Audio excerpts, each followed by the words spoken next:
The Book of Wind. Although breaking wind is a natural bodily function, talking about it is often considered to be in bad taste, not to mention bad smell. Nevertheless, breaking wind, whether referred to as passing gas, cutting the cheese, letting one rip, or whatever, does contain an element of humor, in addition to elements of ammonia, hydrogen sulfide, and mercaptan. With that element of humor in mind, The Book of Wind, a true work of work of art, was written by Jim Riva at the height of his intestinal energy. The Book of Wind is also known as Considerations for a Blank. Here is the sentence with a for the blank. A very disagreeable odor lingered in the immediate area for a relatively long time after left. The person who leaves can be either the person who commits the anal atrocity or the person who is on the receiving end of it, and all of the victims have the names of flowers. Scent of a flatulent woman, Terra Terrara Boomdier Semerank, whose unintentional intestinal outburst, while trying to elicit the movie title Lilies of the Field in a game of charades, caused one overly ebullient guesser to shout, "Fart! Break wind! Gone with the wind!" Tall, dark, and flatulent, Adam, the king of farts sham, who was measuring the force of his wind on the fast-selling fartometer, an affordable device designed and marketed for singles bar patrons who like to ask questions like, "What is your astrological sign?" The 60-year-old sham, whose wind measured a whopping 862, which was only slightly above his very high average, later placed the following ad in the personals section of the Village Voice. Handsome, intelligent, worldly man with moderate wind, looking for large-breasted, beautiful blonde woman between 25 and 35 with blood type O and wind in the 120 to 160 range. Winner of the Brown Ribbon, Alistair Astor, one of the science fair judges at England's Rutlish Grammar School, who is told by contestant Benny Stinkpot Stonefart, "Well, what you do is, you fart into this here cylinder like this. As you can see, that tilts the transverse flapper there just enough to turn that little wheel and release water down that there chute, which makes the miniature windmill move and knock over the first domino. Now watch this." "Yes," said Mr. Astor, after the last domino fell and triggered a mousetrap, "but what practical value does this machine of yours have?" To which Stonefart was at a loss for words, leaving him with his mouth agape and his ass afart. Farting contests. Boom Boom Baker, whose boomage into a sound meter at the North American Farting Contest at the Montreal Forum measured a record-breaking 63.7 decibels and assured his enshrinement in the Farting Hall of Fame in Cooperstown. Graham Fartchamp, whose spectacular triple fart in a flamingo stance during a freestyle routine choreographed to the song "Where Have All the Flowers Gone?" received high marks from the 5 judges at the International Farting Games in Middelfart, Denmark. Stars and Racing Stripes. Anti-government demonstrator Jack Jackhammer Stinkhurst, whose outrageous rectal release on the steps of the Capitol building in Washington, D.C., while wearing an American flag as a loincloth, prompted one outraged patriotic senator to call for amending the Constitution in order to criminalize flag farting.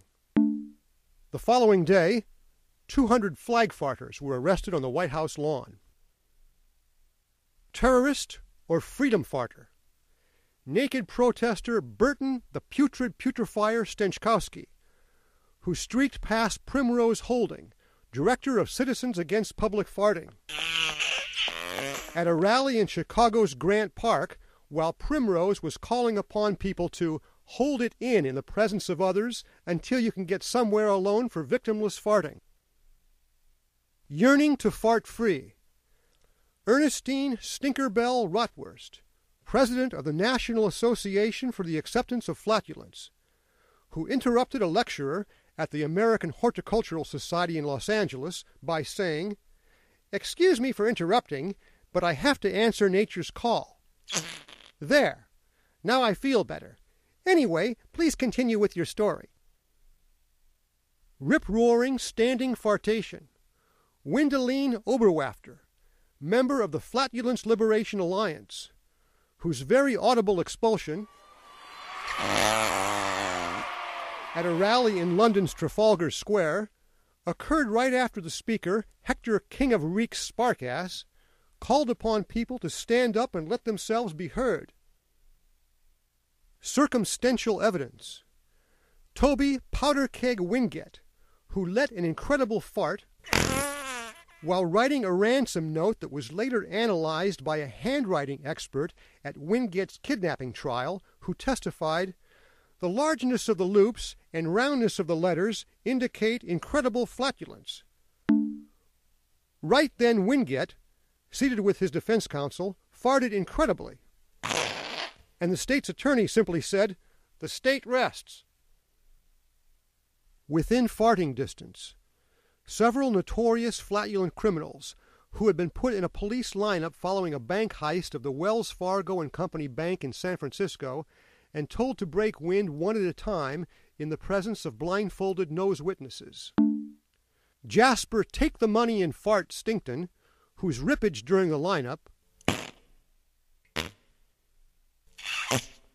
caused one of the blindfolded bank tellers, Lilac Sniffwell, to exclaim, "That's the man! That's him! I'd know that smell anywhere!"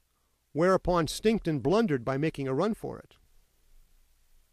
Stinking to high heaven. Thelma Wobblebottom Winmere, obese member of Foul Farters Anonymous, whose in-flight, in-your-face slippage occurred at 33,000 feet while she was squeezingly sidestepping from her window seat past a passenger in the aisle seat, Bill Sweet William Eden, who would regret remaining seated instead of standing up and stepping away to let the toilet-bound woman out. Silent but deadly. Felicity Frisia, who was on a British Airways flight seated next to Seymour Sewage Slaughter, to whom she said, "Excuse me, but I'm curious to know why you just put a nose plug on." Oh my God! Farty Towers. Bed and breakfast owner Brendan Full Force McCanus, whose blast of gas, while serving breakfast to a writer of a popular tourist guidebook, came back to haunt him when the new edition of the guidebook described his B&B in Dublin as a lovely place offering an excellent value for those with stomachs strong enough to stand the suffocating stench of the owner's wind. Here, there, and everywhere, ugly American Trevor the Fumigator Gastigar, whose fumigation, during a Japanese tea ceremony at Kyoto's Daitokuji Temple, which discomposed the kimono-clad tea server to such an extent that she dropped and broke a priceless tea bowl, is just one of many fartful stories recounted in Gastigar's nauseating book, Have Wind, Will Travel. Same stench, different day. World traveler Frank Rankenstein Ripking, at whom a fellow world-traveling passenger on the Trans-Siberian Express looked at long and hard before saying, "Don't I know you? Sure. About 2 years ago, you were seated across from me, just like you are now, on the Gone train in Australia, and you let a fart as you got up to leave that was unbelievably rotten." "Well," replied Ripking as he got up to leave, "it just goes to show that history repeats itself." Unleashment in an elevator. Empire State Building janitor Deadly Desmond Blasto, who gaseously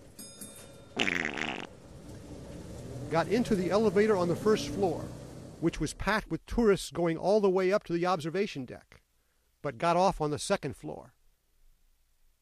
Gone with the Wind. Crisis counselor Wanda, Queen of Farts Rottermere, who went out onto the ledge of the Golden Gate Bridge to try to persuade a suicidal man, Royston Hydrangea, not to jump. Hundreds of people watched hydrangea leap to his death while holding his nose. Broke and broken farted. Vera Gasblaster, an irresponsible credit card debtor, whose impulsive dischargement during a consultation with a counselor at the Credit Counseling Association in Des Moines, Iowa, was a typical case of fart now, apologize later. Holy smoke. Benedictine monk Brother Winburn, whose burning blastage during an abbreviated sitting for his portrait at Alton Abbey inspired fart-fatigued painter Rudolph Scabiosa to paint the saintly brother with smoke coming out of his behind. More historical wind. Leonardo da Vinci, who told Mona Lisa not to move because he'd be back in a minute to continue painting her portrait. And until then, Mona Lisa had been smiling less rigidly. Judas Iscariot, whose betrayal blastage before Jesus in the Garden of the Mount of Olives was referred to by the earliest gospel tellers with an Aramaic slang expression of the day that was later erroneously translated by biblical translators as kiss. Fartographs. Hubie Stinker Stockman, whose photographed pose with his face screwed up and his leg cocked was referred to a couple of months later by his wife Polonia when she was showing photographs of their holiday in Italy. "And this is Hubie again," Polonia said, "this time farting in front of the Leaning Tower of Pisa." Say cheese. Gary the Gasser Windawful, who could still be seen 40 years later with the same mischievous grin, in a wedding party photo in which none of the other members of the wedding party, not even the bride and groom, are smiling. Deja Yu.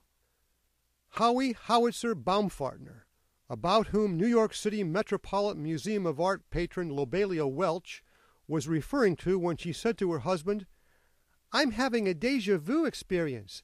I feel that I've experienced all of this before, and that fat man over there, the one in the Bermuda shorts, is now going to fart so loudly that Van Gogh's Sunflowers is going to fall off the wall." And fall off it did. The sound of one ass farting. Graphic fartist Gasu Kazegawa, whose fart in the drawn bow position was shown on a video supplement to his controversial best-selling book, Zen and the Art of Farting. Babes in Fartland.